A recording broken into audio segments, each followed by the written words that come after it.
So what I want to do in the last set of videos I'm going to make is having to do with this whole journey about the flat Earth and some of the things that I've experienced and came across during these flat Earth conversations. And this is a great way to jump into that. So in this video, we're going to talk about some of the things that I've ran into and some things that will help people in the future if they choose to proceed to go down this flat Earth versus globe rabbit hole, so to speak. So let's get started.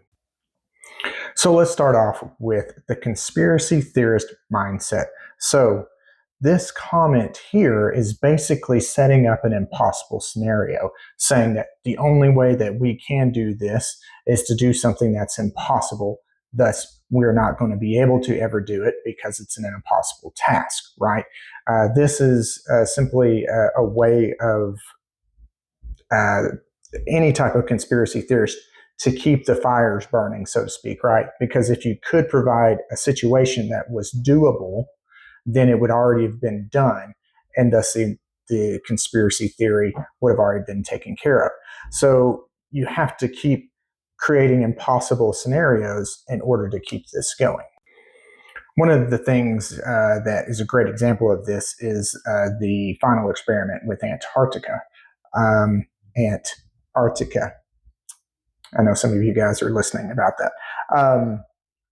The Antarctica final experiment was to be used because a lot of flat earthers for many, many years said that we can't go down there, we couldn't do this. Flat Earth Dave, Whitsitt, Eric Dubay, all of these people are basically saying that we just couldn't do it, and this is why they went down there and took some flat earthers and some globers.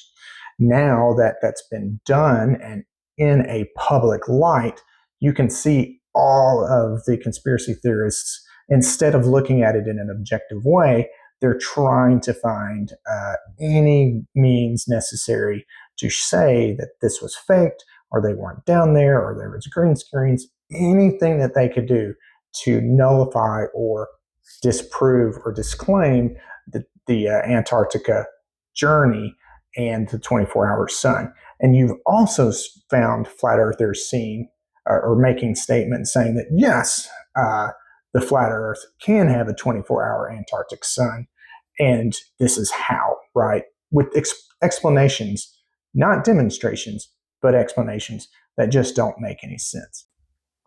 So let's talk about the flat Earth model. Now, we have a couple of issues here because, like Sean was saying here, his logic was basically saying, well, we can't physically measure the sun, or we can't do all these can'ts that we actually can do, but creating a scenario of something that we can't do, right?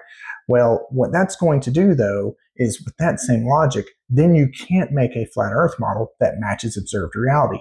Because if we can't measure anything that we physically can see, then we're not going to ever get a flat Earth model that works. And so I don't think a lot of flat earthers understand that when they say, oh, I can't measure the apparent position of the sun, or I can't measure the apparent distance of the sun, or whatever. Then that means you can't make a working model, because working model is based off of data and observations. Now, on the other side of it, you're going to see flat earthers talk about, well, they can do it because they can use geometry, triangulation, and so on and so forth. So there is kind of what is that? The abrasiveness between the flat Earth communities, because some say that we can't measure things apparently, and some things say that we can, because you have to pick one or the other in order to make a working flat Earth map and model. So there's a lot of problems with that. So also what I've noticed with the conspiracy theorist mindset is that most of the flat earthers will not, and I'm not saying all, but most of the flat earthers will not ever admit to being wrong, or ever admit to actually going out and testing the flat Earth against observed reality. So I always tend to ask flat earthers, hey, if they make a statement, I'll say, well, hey, how did you personally verify that this is the case? They never respond to that. but they'll parrot something that they've heard. But again, when asked, okay, what did you do to verify that? It's silence. They won't even respond to the comment. So that's another issue with the conspiracy mindset of saying all these things and having all these ideologies, but never having the courage to actually test them, because that could potentially go against their ideology.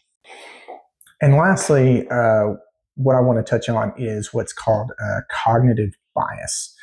This is something that we see in the flat Earth community, meaning that they cannot objectively look at any contradicting evidence to their own beliefs. And I've had several flat earthers, even after asking me to provide evidence of something, in this statement of like, hey, show me something working on a globe or whatever. And then I've actually shown them a demonstration of it working on a globe. They've admitted to not watching the video, saying, I'm not watching that crap, or I'm not watching that garbage, because they can't. Their brain is essentially going into self-defense mode to protect that belief system. And this is called cognitive bias. So I implore all of you out there to really study cognitive bias and how the brain will not allow people to objectively look at anything that contradicts their belief. And so this will help the globe side, or even any side really, to understand that if you do provide evidence, it's probably falling on deaf ears and blind eyes. So in the end, it's just a really good idea to look at conspiracy theorist mindsets and how a conspiracy theorist thinks, acts, and goes about debating that space. I think for the Globers in the future, in 2025 and beyond, that's going to be something that you really need to understand. And it will help you to maybe present your evidence in a better way. I hope this helps. If you've got any comments or questions, let me know, and I'll be doing a couple more of these. And if you need anything from me while I'm still here, let me know as well. And I hope you guys have a great day. Take care.